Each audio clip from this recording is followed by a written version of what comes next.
নমস্কার, তনুর গল্প সম্ভারে আমি তনুশ্রী তোমাদের সবাইকে স্বাগত জানিয়ে আমার আজকের নিবেদন লেখক সুকুমার রায়ের একটি ছোট্ট মজার গল্প রাগের ওষুধ। গল্পটা শোনার অনুরোধ রইল। যদি ভালো লাগে লাইক করে দিও এবং তোমাদের পরিচিত পরিজনদের সাথে শেয়ার করতে ভুলো না। তাহলে শুরু করছি সুকুমার রায়ের রাগের ওষুধ।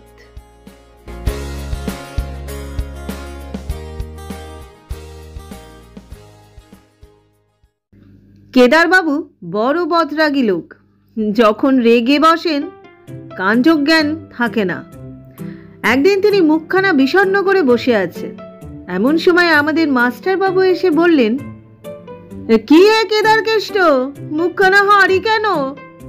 কেদারবাবু বললেন, আরে মশাই বলবেন না, আমার সেই রূপো বাঁধানো হুকোটা ভেঙে 7 টুকরো হয়ে গেল।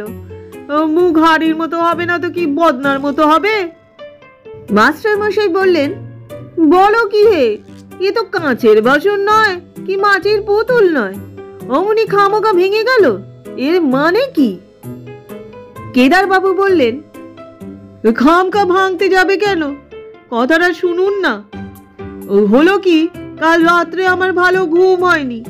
সকালবেলা উঠেছি, মুখ হাত ধুয়ে তামাক খেতে বসবো, এমন সময় কলকেটা কাত হয়ে আমার ফরাসের উপর টিকেরা আগুন পড়ে গেল। আমি তাড়াতাড়ি যেই আগুনটা সরাতে গেছি, অমনি কিনা আঙুলে ছাক করে ফোসকা পড়ে গেল। আচ্ছা আপনি বলুন, এতে কার না রাগ হয়? আরে আমার হুকো, আমার কলকে, আমার আগুন, আমার ফরাস, আবার আমার উপরে জুলুম। তাই আমি রাগ করে, বেশি কিছু নয়, ওই মুগুরখানা দিয়ে 5-10 গা মারতেই কিনা অতবাকা হুকোটা ভেঙে খান খান। মাস্টার মশাই বললেন, তা যাই বলো বাপু, এই রাগ বড় চন্ডাল। রাগের মাথায় এমন কাণ্ড করে বসো, রাগটা একটু কমাও। কমাও তো বললেন, রাগ যে মুখের কথায় বাঘ মানবে, এই রাগ আমার তেমন নয়।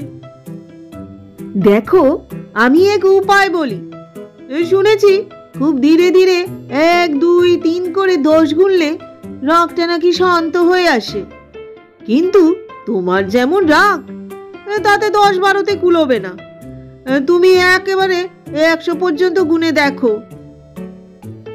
তারপর একদিন কেদারবাবু স্কুলের সামনে দিয়ে যাচ্ছেন। তখন ছুটির সময়, ছেলেরা খেলা করছে। হঠাৎ একটা মার্বেল ছুটে এসে কেদারবাবুর পায়ের হাড়ে ঠাঁই করে লাগলো। আর যায় কোথায়! কেদারবাবু ছাতের সমান এক লাফ দিয়ে লাঠি উঁচিয়ে দাঁড়িয়েছেন। ছেলের দল যে যেখানে পারে একেবারে শটান চম্পট। তখন কেদারনাথ বাবুর মনে হলো, মাস্টার বাবুর কথাটা একবার পরীক্ষা করে দেখি। তিনি আরম্ভ করলেন, 1, 2, 3, 4, 5। স্কুলের মাঝখানে একজন লোক দাঁড়িয়ে বিড়বিড় করে অঙ্ক বলছে। তাই দেখে স্কুলের দারোয়ান ব্যস্ত হয়ে কয়েকজন লোক ডেকে আনলো। একজন বলল, কি হয়েছে মশাই? কেদারবাবু বললেন, 16, 17, 18, 19, 20।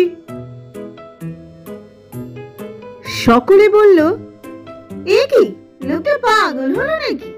আরে ও মশাই, বলে অমন ধারা করছেন কেন? কেদারবাবু মনে মনে ভয়ানক চটলেও তিনি গুনেই চলেছেন। 30, 31, 32, 33। আবার খানিক বাদে আরেকজন জিজ্ঞাসা করলো, মশাই আপনার কি অসুখ করেছে? কবিরাজ মশাইকে ডাকতে হবে।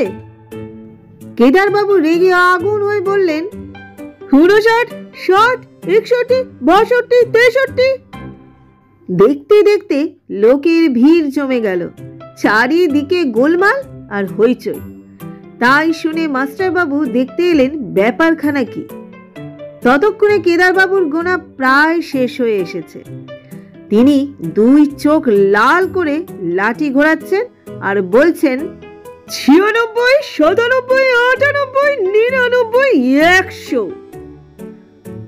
কোল হতভাগা লক্ষ্মী যারা মিথ্যাবাদী বলেছিল 100 গুনলে রাগ থামে।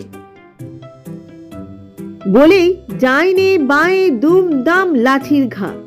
লোকজন আবার ছুটে পালালো, আর মাস্টার মশাই এক দৌড়ে সে যে ঘরের মধ্যে ঢুকলেন আর সারা দিন বেরোলেন না।